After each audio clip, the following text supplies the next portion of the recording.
Hello friends, स्वागत है आप लोग का एनसीईआरटी जोन में। जैसे कि आप लोग को पता है ये बुक का प्लान हम लोग बना रहे हैं, लेकिन आपको एक चीज़ जान के थोड़ी प्रॉब्लम होगी कि ये बुक सिर्फ हिंदी में आता है।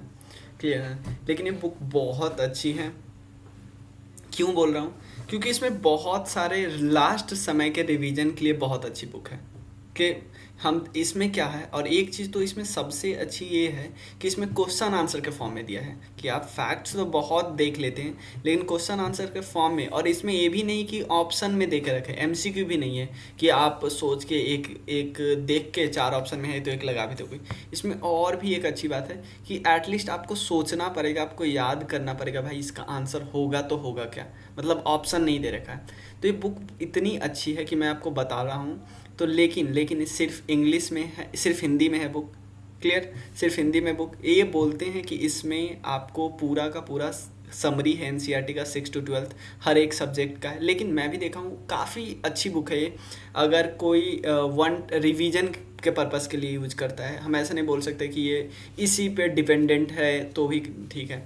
नहीं, लास्ट समय में एग्ज़ाम के लास्ट महीने में, क्योंकि लास्ट महीने में हम 6 to 12 की हर एक बुक तो डिस्कस नहीं कर सकते, इवन हम उसके नोट्स को भी एक एक करके रिवाइज नहीं कर सकते क्योंकि बहुत अगर लंबा हो जाता है। क्लियर? लेकिन लास्ट समय में रिवाइज करने के लिए बहुत अच्छा मटेरियल है। और अभी क्योंकि बीपीएससी का मैंने मतलब एग्ज़ाम आने वाला है, और भी कई एग्ज़ाम ऐसे देख रहे थे पीसीएस या, तो बहुत सारे टीचर इस पे हाईली रिकमेंड कर रहे हैं इसको। क्लियर है ना? लेकिन इसमें प्रॉब्लम एक है सिर्फ हिंदी में, लेकिन इस प्रॉब्लम को हम सॉल्व कर रहे हैं कुछ ऐसे बना के।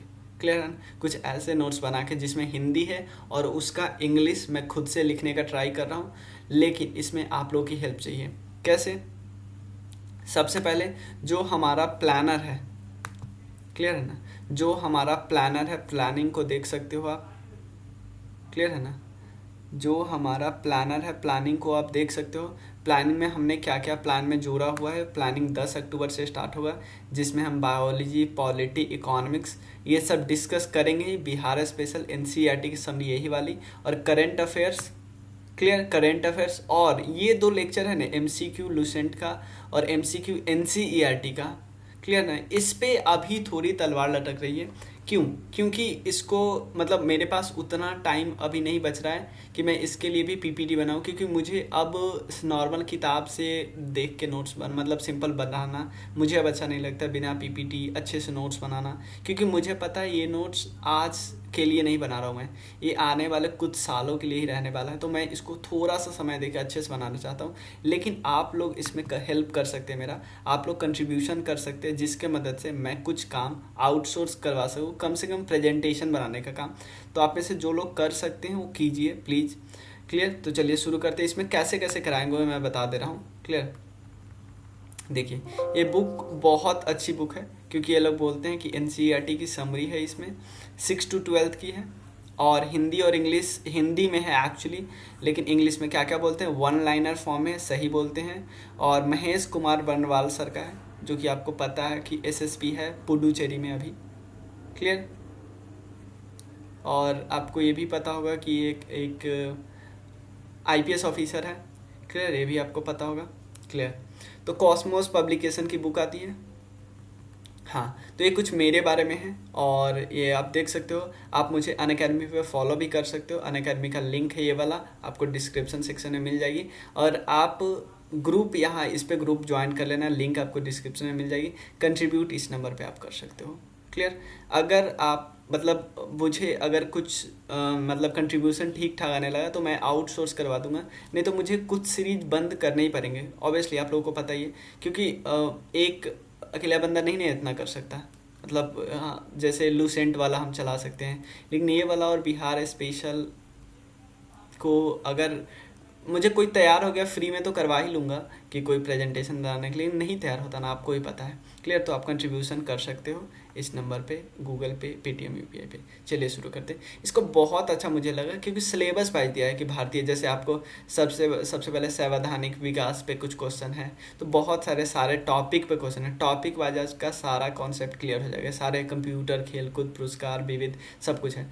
अब क्वेश्चन है कि आपको तो हिंदी में दिया हो, मैं इस वीडियो का बस बनाने का मकसद है कि मैं आपको बताना चाहता हूँ कि हम लोग कराएंगे कैसे। क्लियर। तो सबसे पहले देखिए ऐसे कुछ दिखा है, रेगुलेटिंग एक्ट 1773 द्वारा सर्वोच्च न्यायालय की स्थापना कहाँ की गई थी। ठीक है, तो ये तो हिंदी वालों के लिए बहुत अच्छा है कि वो सिंपल बता देंगे, लेकिन इंग्लिश वालों को प्रॉब्लम होती है, मतलब जो इंग्लिश मीडियम में पढ़े हुए हैं या मतलब कि जो इंग्लिश टेक्स्ट बुक पढ़े हुए हैं, जो हिंदी बोल सकते हैं लेकिन इंग्लिश हर चीज़ क्योंकि नहीं समझ में आती, जैसे अध्यादेश नहीं समझ में आता उनको, ऑर्डिनेंस पता है, केंद्रीय विधानमंडल उनको नहीं पता है, उनको इंग्लिश में पढ़े हुए हैं। क्लियर है ना। तो इसके लिए मैं आप लोगों के लिए, सिर्फ आप लोगों के लिए ऐसे कर रहा हूँ कि पहला क्वेश्चन है, where was the Supreme Court established according to the Regulating Act 1773।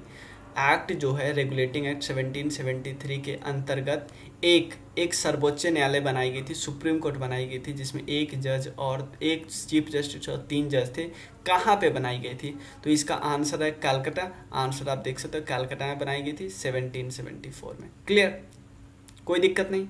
Second question देखते हैं। आप लोग अगर बताओगे तो मैं इसका कुछ फैक्ट्स भी बता दूंगा, लेकिन इस फैक्ट्स को यहाँ पे लिखूंगा नहीं, क्योंकि मैं चाहता हूँ कि इस बुक का जो नोट्स हो थोड़ा अच्छा बने, मतलब थोड़ा हौच पौच नहीं हो कि इसमें यहाँ का इफेक्ट डाल दिया, यहाँ पर इफेक्ट डाल। तो इस बुक का नोट्स बने, प्रॉपर नोट्स बने। आप लोग को पीपीटी भी मिलेगा आराम से, कोई दिक्कत नहीं होगा, और बहुत अच्छा नोट्स बनेगा। मैं अच्छे से बनाऊँगा, बट आप लोगों को भी हेल्प करना हो। क्लियर। तो सेकेंड क्वेश्चन पे चलते हैं।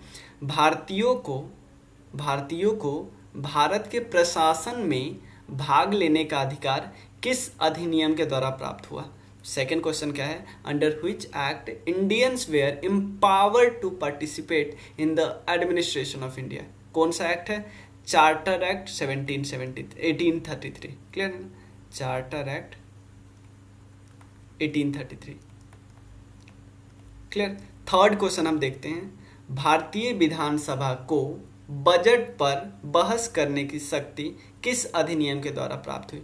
भारतीय विधानसभा, जिसका नाम था इंडियन लेजिस्लेटिव काउंसिल, या हम ऐसे बोल सकते हैं Legislative Council of India, got the power to debate in the budget,